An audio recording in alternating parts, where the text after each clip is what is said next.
Empezaremos con un breve repaso de lo visto en clase acerca del cráneo.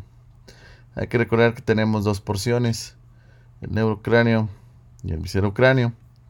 Como ustedes saben, el neurocráneo envuelve o protege a todo el encéfalo y consta de los siguientes huesos, los cuales los dividimos en dos grupos: la calota calvaria, que está representado por el frontal, parietales, occipital, y la base del cráneo. Para eso tendremos que hacer un corte acá. Todo esto es la base del cráneo, donde destacan los huesos esfenoides, etmoides, con contribuciones del frontal, temporal y occipital, como se indica aquí.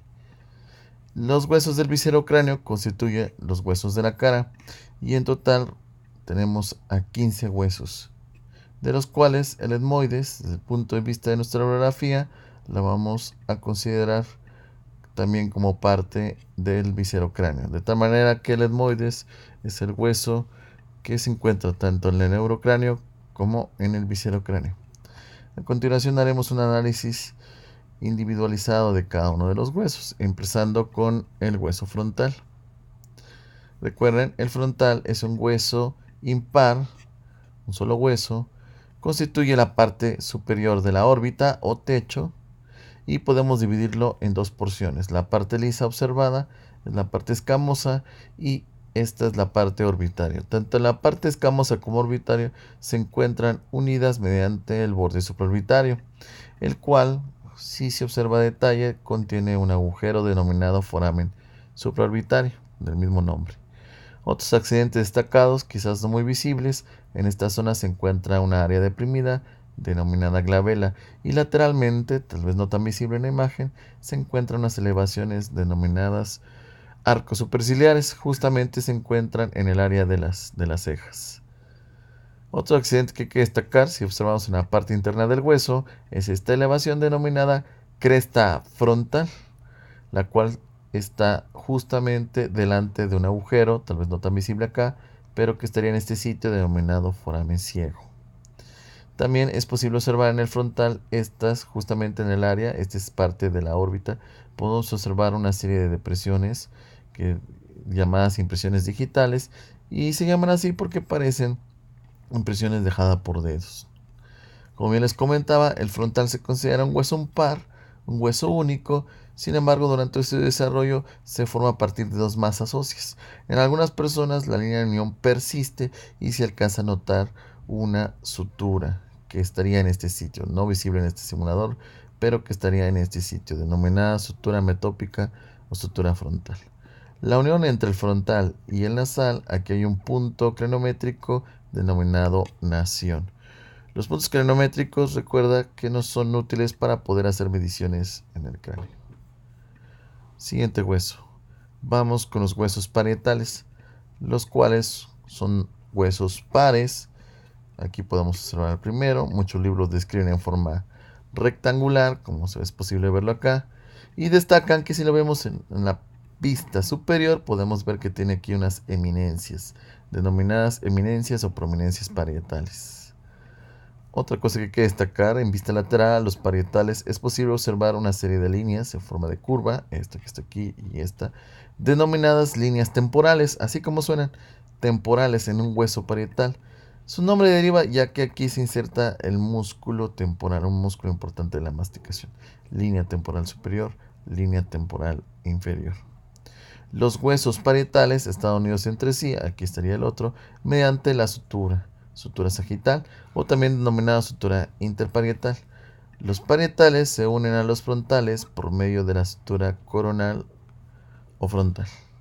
Justamente la intersección entre la sutura sagital y la sutura coronal o frontal se encuentra un punto craniométrico denominado brecma, que justamente antes del cierre está básicamente formado por una fontanela, pero a medida que avanza la edad desaparece, quedando este punto de medición. Aparte, los parietales, podemos observar unos agujeros aquí muy tenue en este sitio, denominados forámenes parietales. Continuando con la lista, vamos con el hueso occipital, el hueso posterior, que aquí lo revisaremos. Este es frontal, parietal, occipital. En el hueso occipital destacan los siguientes accidentes. El más destacado de todo esto pues, es el foramen magno, el foramen más grande del cráneo. También observamos en la cara externa esta saliente denominada protuberancia occipital externa. Antes de continuar, el foramen magno justamente en su borde anterior, es decir, en toda la orilla y en la parte anterior, se alcanza a observar un par de agujeros apenas visibles. Intentaremos acercarnos más. Es esto precisamente, denominado conducto hipogloso, nombre derivado de la estructura que la atraviesa, el cual es el par craneal número 12, el cual se llama hipogloso. Volviendo entonces, tenemos la protuberancia occipital externa, lateral a la protuberancia occipital externa, la que menciono aquí. También podemos observar unas líneas nucales, ¿sí? Las que son observadas aquí, líneas nucales superiores e inferiores.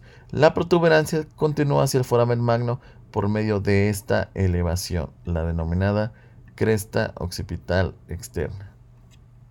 Si observamos el hueso en la cara interna, vamos aquí a acomodarlo en la cara interna, notamos una estructura semejante a la cara externa. Aquí encontramos a la protuberancia occipital interna, esta señalada a continuación, la cual va hacia el foramen magno por medio de la cresta occipital interna. Si se observa, hay un par de fosas justamente a los lados de la cresta, denominadas fosas cerebelosas. El hueso occipital se une con el parietal y el temporal a través de la sutura lambdoidea, de tal manera que así la definimos. Justamente donde la sutura sagital se une con la sutura lambdoidea, aquí hay un punto crenométrico denominado lambda. Continuamos. Los huesos temporales, que son los que vemos a continuación, desde este punto de vista de esta bibliografía, vamos a considerar dos porciones. Esta porción lisa es la escamosa. Es escamosa tanto en la porción externa como en la porción interna. Y destacamos la porción petrosa del temporal. La porción petrosa del temporal en su interior contiene al oído interno. Una fractura podría dejarte sordo. Otros accidentes destacados, sobre todo en la parte externa, podemos observar esta saliente en forma de mama, denominado proceso mastoides. También tenemos al proceso estiloides y finalmente encontramos el meato acústico externo y cuya orilla le vamos a denominar poro, meato acústico externo y su poro. Al proceso mastoide lo definiremos como aquella estructura que se encuentra en la parte postero inferior con respecto al poro del meato acústico externo, mientras que al proceso estiloides haremos referencia a esta saliente mediante el hueso mastoides, la cual diremos que se encuentra en la parte anteromedial al proceso mastoides, como puede observarse en la figura. El hueso temporal también tiene esta prolongación, la cual le permite unirse al cigomático, como podremos ver a continuación. Este es el cigomático, y esta porción la denominaremos proceso temporal del cigomático, el cual se une, este proceso temporal cigomático se une con el proceso cigomático del temporal. Repito, proceso temporal del cigomático, proceso cigomático del hueso temporal. En conjunto forman esta saliente denominada arco cigomático, que es la saliente del pómulo junto con el cigomático. Si observamos a detalle la porción petrosa del temporal, nos vamos a acercar, da la impresión que estuviera un pequeño ojo, esto que vemos aquí, el denominado meato acústico interno, MAI, meato acústico interno. En este foramen es atravesado por los pares craneales 7 y 8, es decir, el facial y el par craneal vestíbulo coclear. El temporal también es el hueso en donde la mandíbula se une, como podemos notar aquí. Justamente el temporal tiene un espacio para ello, al cual denominamos fosa mandibular. El temporal se articula con el hueso parietal, como podemos ver de esta manera, a través de la sutura escamosa, que es la que está aquí. Sutura escamosa. Punto crenométrico destacable, justamente la unión de los huesos frontal, parietal, temporal y el ala mayor del esfenoides. Como ustedes pueden ver, hay un punto de unión en forma de una H, todo este sitio, al cual denominamos terión. Se unen frontal, parietal, temporal y el ala mayor del esfenoides. Este punto es un área débil del cráneo, ¿sí? Fácilmente de perforar. Destaca otro accidente importante, justamente entre la unión del occipital y el temporal, en la porción petrosa, observamos este foramen relativamente grande, el cual denominamos foramen yugular, en los cuales pasan los pares craneales 9, 10 y 11. Continuando, vamos con el hueso en forma de mariposa, el esfenoides. Este es un hueso que consta de las siguientes porciones. Lo veremos así, de esta manera. En una vista anterior destacan los siguientes. Retiraremos algunos huesos para que la visión sea mejor. Aquí está. Tenemos al cuerpo del esfenoides, al ala menor del esfenoides, al ala mayor y a los procesos pterigoides, aquí mencionados. Algunos detalles óseos. Dentro del cuerpo del esfenoides encontramos unos huecos no visibles en este simulador, el cual denominamos seno esfenoidal, que están en el cuerpo del esfenoides. Si observamos entre el ala menor y el ala mayor del esfenoides, se encuentra esta ranura denominada fisura orbitaria superior, o FOS, que así la denominaremos de ahora en adelante, entre el ala menor y el ala mayor. Si vemos al esfenoides en la cara interna, podemos notar ahí la fisura orbitaria superior. Vamos a acercarnos un poco más. Y también observaremos que hay otra serie de forámenes. Justamente posterior al extremo medial de la fisura orbitaria superior, encontramos al foramen redondo. Posterior al foramen redondo, también encontramos al foramen oval, que es el que está a continuación.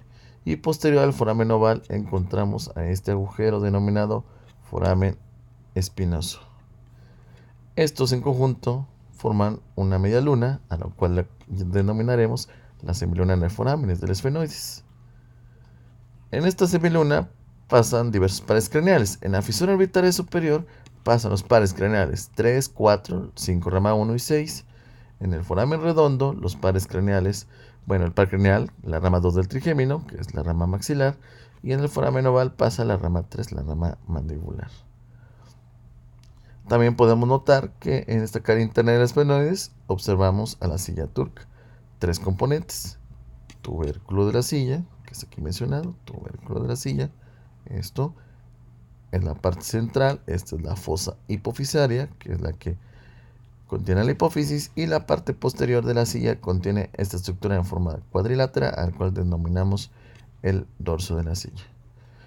El dorso de la silla, en la parte superolateral, aquí ilustrado, en la parte superior y lateral, podemos encontrar estos picos denominados procesos crinoides posteriores, denominados así porque son los sitios de inserción del diafragma de la silla, que más adelante veremos. Si observamos el ala menor del esfenoides, todo el borde posterior del ala menor de los esfenoides es denominado cresta esfenoidal, la cual termina en estos picos denominados procesos clinoides anteriores. Además, es posible observar a los conductos ópticos. Justamente en estos agujeros es donde atraviesa el segundo par craneal, es decir, el nervio óptico.